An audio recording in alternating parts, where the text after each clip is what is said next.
Hi, everybody. Welcome to the Long Distance Work-Life Podcast, the show where we are really determined to help you thrive, survive, get through, keep the weasels at bay in this crazy world of remote and hybrid work. My name is Wayne Turmel. I'm with the Kevin Eikenberry Group.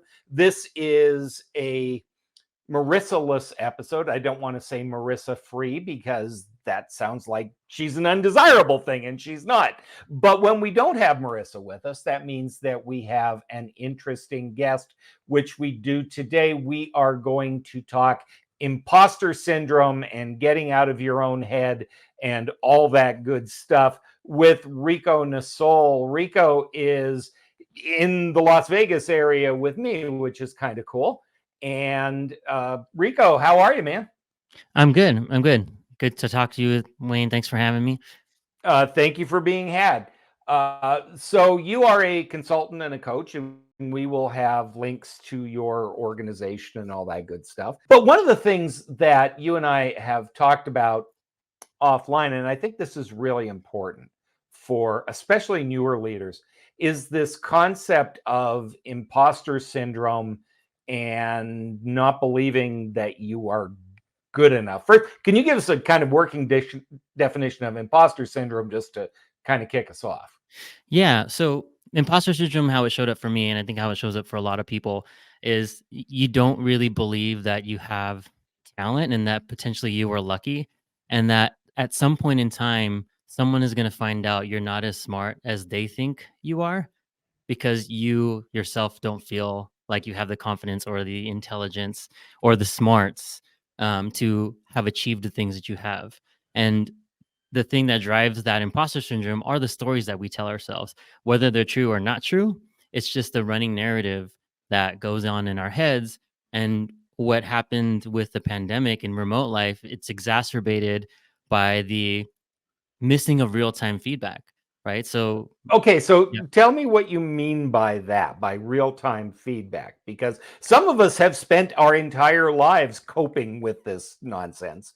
Yeah, Uh, great question, and I had to get used to it because I was before the pandemic, mostly in-person leader, except for my global teams, which were distributed. But since the pandemic, when that camera turns off, you're kind of left alone with the thoughts that you have. So if you don't have the confidence, you will continue to reinforce that in your head, as opposed to when I was in person and did a presentation. Right when that presentation was over and I walked out, I'd have a colleague. I would go, "Hey, how was that? Did that go okay? Did I sound too fast? Did I answer the question?" Like, you get real time feedback from people that were in there just naturally walking to your next meeting. And in this Zoom environment or this remote environment, you don't get that benefit unless you explicitly, and this is what I advise people, is explicitly ask for it, whether it's through Slack or chat or some sort of mechanism after the fact. Yeah, that's really important because one of the blessings, of course, of remote work is that you don't have a million people around you, but then you are left with the voice in your head. And if the voice in your head is unkind, and I'm really not being facetious about this, Mhm. I always said I would fire any manager who talked to an employee the way I talk to myself. So Absolutely. our self talk is so, so critical. Yeah, and that's one of the things that, so I coach leaders, and almost the problem I solve, and it'll parlay into this, is I think we've all had, here's the story, we've all had those jobs, whether it was in high school or college. You kind of, you don't think a lot of it, but you end up being good at it, and then they promote you to like the shift lead or something. For me, I worked at a theme park and I got promoted to the warehouse lead, and nobody taught me how to be a leader. They taught me about labor laws, they taught me about harassment, but nobody ever taught me how to lead people. And unfortunately, what happened to me in high school and college, I see happen in the world today, where peop leaders, whether they intentional or not, assume, "Hey, this person is really good at the tactician part of the job, so they must be a good leader," and they never develop them in the way that leaders need to be developed. So in that way, when you're trying to pretend to be something that maybe you were never trained to do, that's where I come in. And a lot of the folks that I work with are either new leaders or pre-executives. They didn't have proper training. They don't know what they don't know. And they just have this low confidence and this imposter syndrome that, like, the people who promoted me think I'm good at what I do. I don't think I'm that good at what I do, and I don't know when they're gonna find me out. So I'm either gonna fake it till I make it, or I need to get help, and Do that's where I you find do you find that that is here's the dirty little secret about our business, right? Is that the people who seek out learning, the people who want to get better at the job and are proactive about doing that are probably not the ones who need it the most, because if they care enough to want to be good at it, right, they've probably got some chops, because wanting to do the job is a big piece of the deal. Yeah, unfortunately, that is true. But what I do see is why I put myself out there is people start to see themselves in me. So there's somebody that I worked with. He I don't want to say he was reluctant, but it was took him a long time to want to work with me because he didn't see anyone around him that looked like him. Right. And so what I'm trying to do here, and I think what we try to do with the work that we do is expose people that there's more people like us out there. There's more ways to be successful. And nobody goes out and says, I want to be a toxic leader. Right. Nobody does that intentionally. But what happens is they have somebody who was never trained to train them. And then they train their leaders the same way or lack of training. Right. Mhm. And so you're right, where the people who want to be better at it, I think, are the ones that go after it. But I think it also takes leaders looking inward and saying, like, hey, maybe I do need to get better, then I can get the skills to help these folks get better. So I think it's a little bit of both. You get people that want to be better, and hopefully they will want to help the people that report to them. Now, one of the things, the way we connected is you heard the interview we have with Janice Chaka Yes. uh, on being a introvert and a remote leader, and Marissa will link to that in our show notes for those of you who are interested. You're an introvert. Tell me a little bit about your journey, because you've worked at some big old companies. Yeah. So for me, introversion is not like shyness because I'm not shy. Right. So, my That's a parents, really important distinction right. that we need to put a pin in. Yeah, and I say that because in certain moments I can be shy, but like if I'm comfortable, I can have a conversation and things like that. But where my introversion shows up is like I'm not the loudest person in the room. It's not because I'm not shy; it's just not my nature, right? I'm analytical. I need time to sit with things, and then after big presentations to like 400 or 500 people, I cherish the time to myself just to recharge, just to get my batteries back. I know some people I worked with at Netflix, and why this was I had so much imposter syndrome in the beginning. It's just because you have this type A personality there where they're the biggest voices in the room. And after like a 500-person presentation, they're like excited, mingling everywhere and like talking to everybody in the room and answering every single question. So, Well, an organization like Netflix is really interesting. And maybe you can check my assumption here, because Netflix is what I call show business adjacent. mhm. It's full of people who want to be in show business and want to be in the industry. And at its core, it's a data and analysis company. Yep. It's interesting because I was there for almost 9 years. And when I first started, we were just an aggregator, so we weren't much of an entertainment company. We used to call ourselves a tech company that happens to be in entertainment. And then towards the last maybe 4 years of my career is when we had more originals, more productions. We were an entertainment company backed by tech. So I was there for that shift. And the culture I started in was very Silicon Valley, like everybody's a type A, everybody's high performing, all those things. And so when I started there, they recruited me. I felt so much like an imposter. Like I'm not as smart as these people think they are. And one thing that I have to coach out of people is nobody's smarter than anybody else. They just have more experience in certain things. But what I would tell myself is at Netflix when I first got there, everybody sitting across from me is the smartest person in their field. So why am I here? But nobody said that. That was just my negative self-talk, right? And it's my fear of being found out that made me speak to myself that way. And it's almost like you said, if I talk to anyone else the way that I talk to myself, it'd be terrible. I would be in HR all day, Yeah. to tell you the truth.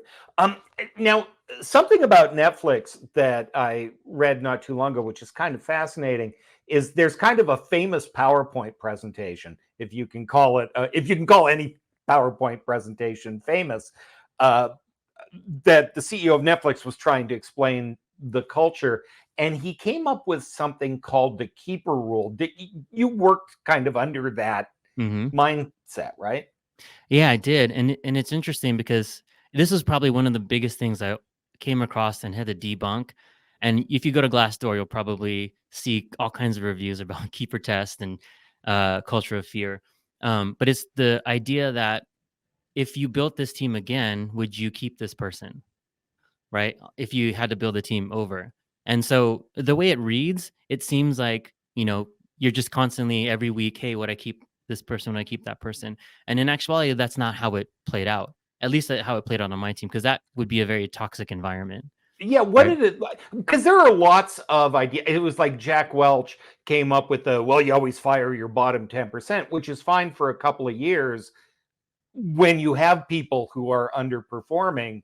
But once you have a performing team, it turns really toxic really Hmm. fast because everybody's trying to make sure they're not in the bottom 10, right? So all these good ideas very often get used for evil instead of good. So how did you apply it, and how do you not make that toxic? Yeah. So on that point, I had the lowest churn rate. I had 135 people organization, and over my 9 years, had like a 3% churn, and that kind of counted voluntary. So I had a really low churn rate for my team. But so how I thought about it was maybe during annual review time, maybe once or twice a year. I didn't. It wasn't like every week or even month. So I would think, okay, because tech moves fast. So at Netflix, we were always changing and evolving, building new tools and new skill sets. So I would look at my team and say, hey, if I had to rebuild this team knowing what I know now, would I keep the folks that I have? And for me, it wasn't an exercise in letting go people. It's more of an exercise if I have the right people in the right roles. So maybe at this point in time where somebody was a motion graphics designer, now they need to move into like a UX field where they can actually do animations on the product. So it wasn't a who do I need to let go that doesn't fit anymore. It's how can I be a better leader and find better fits for an evolving company and evolving organization. One more time for the people in the back, uh, as they say, because that's so important. And also, I would imagine that a piece of that is, this person was a functioning member of the team, and they've been good, and the team has changed. How do we get them to that new role, right? How do we develop them? How do we train them? What do they need? Right. And I can give you a story, an example, perfect example where I essentially automated a team I led out of a job. And so it was a new AI technology, computer vision technology. We were like trying to pick images, right? And we first had humans doing it, and then eventually got to the point where it was so good that we could have computer vision do it, and we needed just less people. We needed people just to verify instead of select. And most people would say, okay, so this team's job is eliminated. Let's just get rid of that team.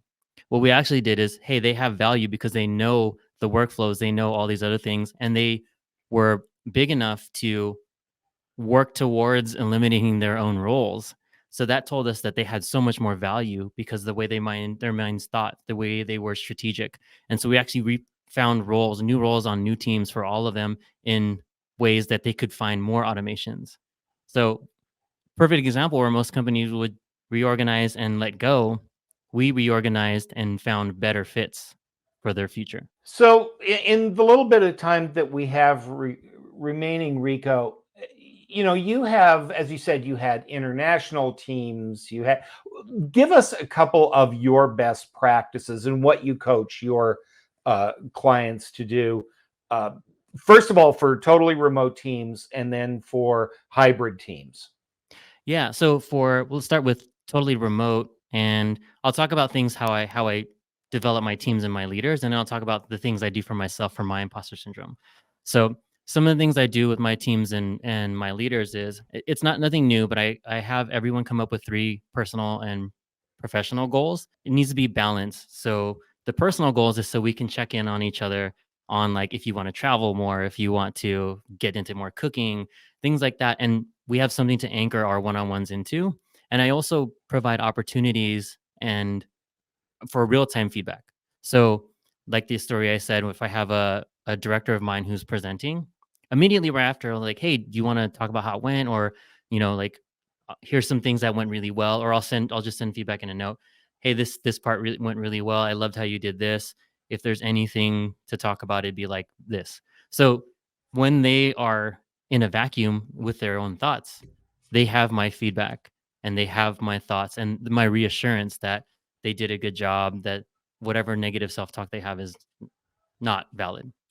So that's one Okay, thing. Yeah. I also want to tie something you said, because you said you get them to give you 3 personal goals and 3 professional goals. And a lot of managers do that. It's kind of rote. You do it at the beginning of the year, and then they never pay any more attention to those personal things. Right? It's like, okay, I did that, check, check, check.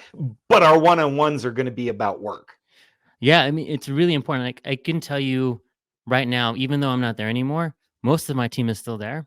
I can go back to my team at Netflix, the creative studio, and tell you who their kids are, who they're seeing, who they're married to, like what their goals are, all those things, because that's the thing that's important with leaders is to make everyone around you better, you have to know who they are. Right? You can't just make everyone better in general terms. You need to really get to know them as people, because some people are type A, some people are type B, some people show up differently than others. And especially in this remote world, if you don't understand how each person shows up best, you start to create exclusive environments.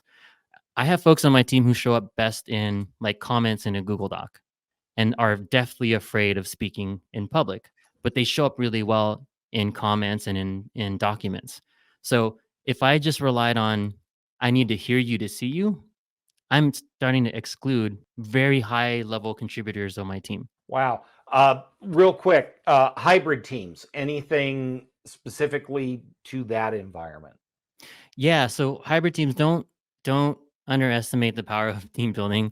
I did a lot when we were in person, and just getting in a room and whiteboarding. That's the thing I think is most important when you get to be in person. It's not just sitting in a room. I think it's getting together and actually working on something tangible together and really get the creative juices running. And that's when you get the most productivity and engagement from your folks. Yeah, I think that's such a key point. And again, this is me underlining verbally, but this notion that being together in the same room doesn't create camaraderie or teamwork or innovation. It's focused work. Hmm. And Exactly. if some of the people are in the room and some of them aren't, it's still that focused work that's going to do the job. Exactly. Exactly. Great Um, stuff. Rico, I am sorry to say that is the end of our time. There's so much good stuff.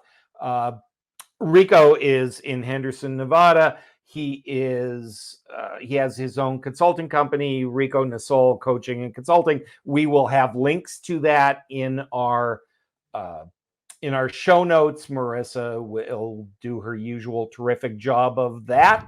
Nico, I'm going to say goodbye to you momentarily while I close up the show. That is the long distance work life for this week.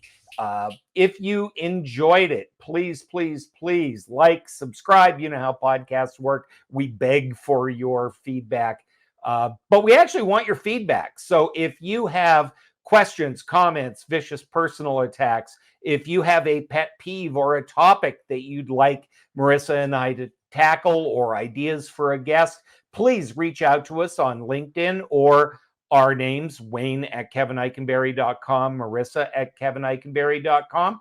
If you are trying to reorganize your team, thinking about what your new work should look like, we urge you to check out our new book, The Long Distance Team, Designing Your Team for Everyone's Success. That's it. I hope you're enjoying the show. We really love bringing you a mix of kind of thoughtful trend stuff and tactical, practical work. Uh, Very, very smart people like Rico. We're sure that you enjoy it. Check out all our past episodes. You can do that at longdistanceworklife.com as well. And for now, next week, we'll be back with Marissa. My name is Wayne Turmel. Don't let the weasels get you down. We'll see you next episode.